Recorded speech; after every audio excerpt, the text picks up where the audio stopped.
Want to make a delicious pizza right at home in your own oven? Well, I've mastered pizzas. Hey there, it's Jenna from Sip Bite Go, and I've been mastering how to make pizza at home using delicious ingredients that you can buy right at the grocery store. And today I'm going to teach you how to make a tasty chicken spinach pizza with bacon on fresh dough.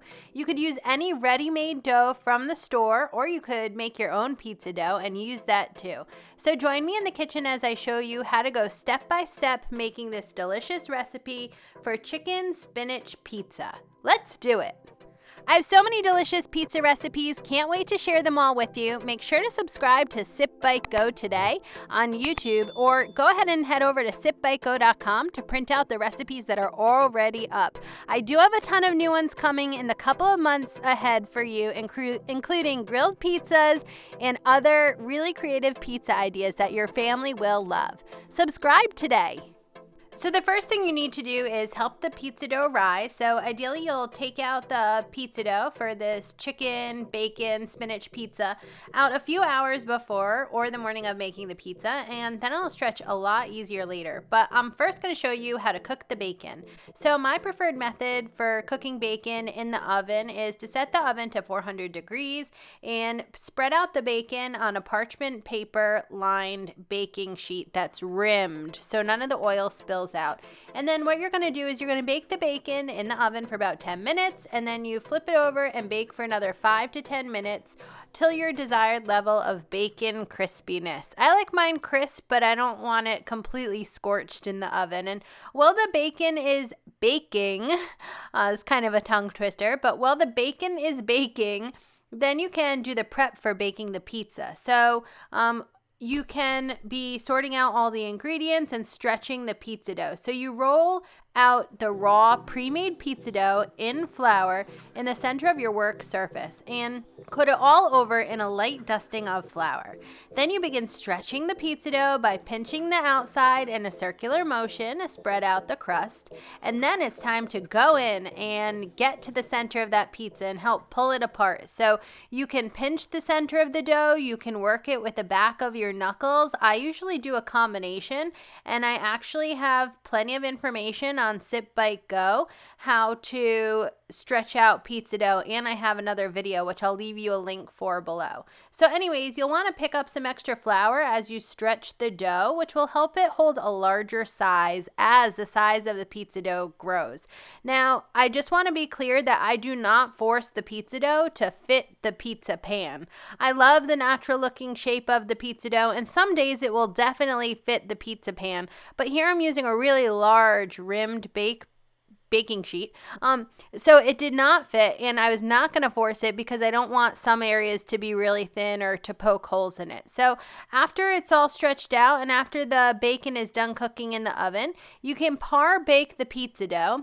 And that means that you're going to bake it naked. So you transfer the stretched pizza dough to the baking sheet pan, and you brush the remaining olive oil around the outside of the pizza dough. So you want olive oil on the underneath the pizza and on the outside of the pizza dough, which will help give it a golden crust. And then you sprinkle the crust with a little bit of salt, and you do not add any toppings at this time other than that olive oil. Bake the naked pizza dough in the oven for 7 minutes at 450 degrees Fahrenheit, and while it cooks, set out pizza toppings. Now, if you haven't chopped up the bacon, now is the time to do it. Once the pizza is done baking, you remove the par-baked pizza dough from the oven and preheat the oven to 500 degrees. You crank it right up, and then you start getting on the toppings for your chicken spinach pizza with bacon. All right, so the way I like to add the toppings is to add the tomato sauce first, and sometimes I'll use just crushed or canned tomato sauce, and other times I actually have pizza sauce in the fridge or pantry. So if you're working with just tomato sauce, or even if you do have an actual pizza sauce, I find it's always better to add some dried Italian herbs and maybe a little salt and pepper too.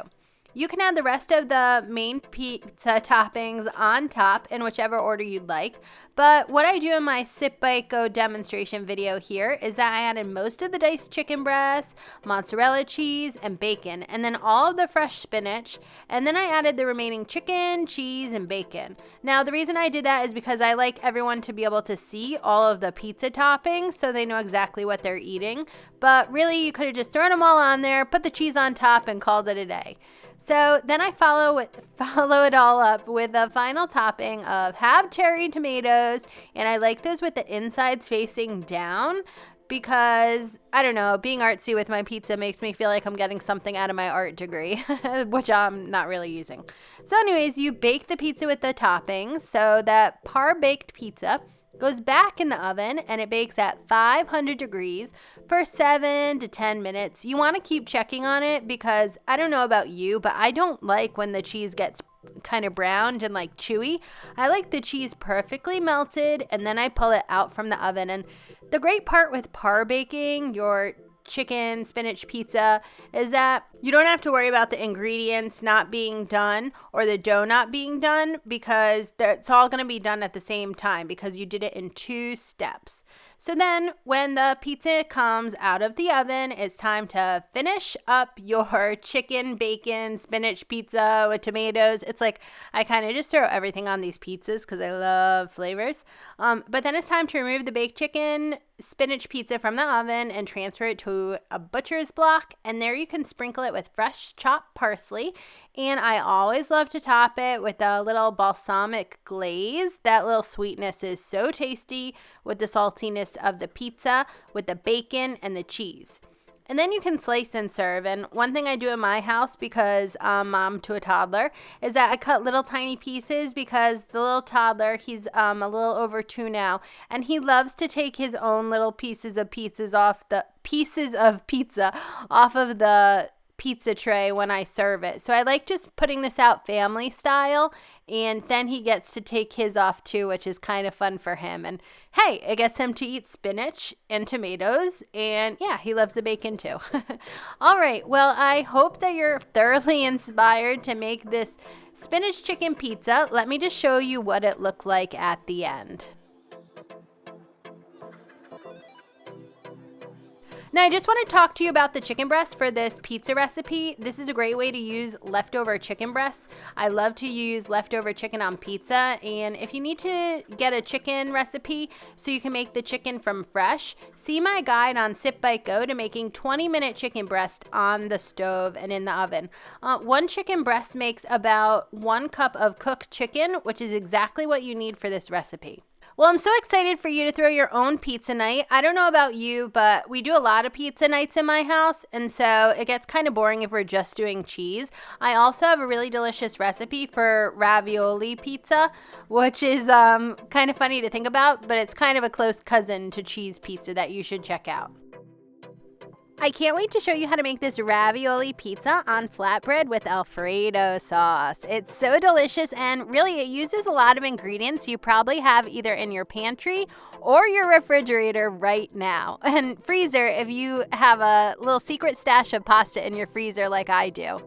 And one of the best parts is I'm not even using real pizza dough. I'm using actually flatbread naan for this recipe, which makes it really easy to throw together on a weeknight. So I can't wait to take you in the kitchen and show you how to make this on Sip, Bite, Go. I have so many delicious pizza recipes. Can't wait to share them all with you. Make sure to subscribe to Sip, Bite, Go today on YouTube, or go ahead and head over to sipbitego.com to print out the recipes that are already up. I do have a ton of new ones coming in the couple of months ahead for you, including grilled pizzas and other really creative pizza ideas that your family will love. Subscribe today. Don't hesitate to reach out if you have any questions whatsoever about making this pizza. And until next time, I hope you have a wonderful and delicious day. Cheers!